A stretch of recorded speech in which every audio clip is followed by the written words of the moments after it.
Najväčší problém tohto projektu bol v tom, že mal obrovské reputačné riziko. Si predstavte, že projekt z roku 2008 je 7 rokov zatvorený, idú po ňom chýry, že je tu narušená statika, pomaly tu prespávajú bezdomovci, bol niekoľkokrát vytopený. No a my sme nastupovali vlastne do toho obdobia s predajom a s týmto všetkým sme sa museli vysporiadať. S tým, aké bolo povedomie zlé o tom projekte. Najvyššie bol vyťahnutý z konkurzu, čiže bolo tam veľa takých otáznikov a bezpečnosti, že tí bežní ľudia sa báli teda toho, že idú nakúpiť takúto nejakú nehnuteľnosť, ktorá vlastne už bola skrachovaná.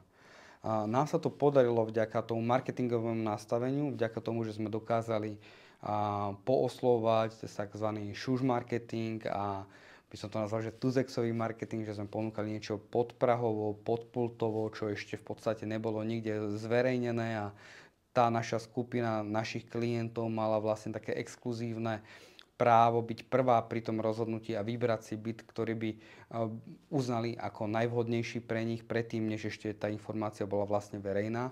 Tak vďaka tomuto sa nám podarilo veľmi cielene vytipovať skupinu klientov, no a vlastne uspieť, lebo ten presale musel byť niekde na úrovni 30% a zo 128 bytov to už bolo nejaké relatívne veľké číslo a mali sme veľmi krátke obdobie.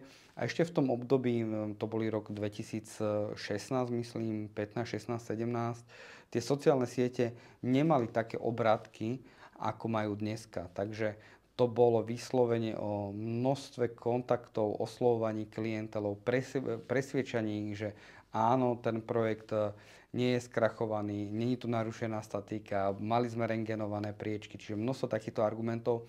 A určite, čo zavážilo, bol aj fakt, že my sami sme si tu nakúpili niekoľko nehnuteľností, aby sme presvedčili vlastne tých ostatných našich ľudí z nášho nejakého okruhu známych, že tomu veríme a že to nie je proste nejaká časovaná bomba.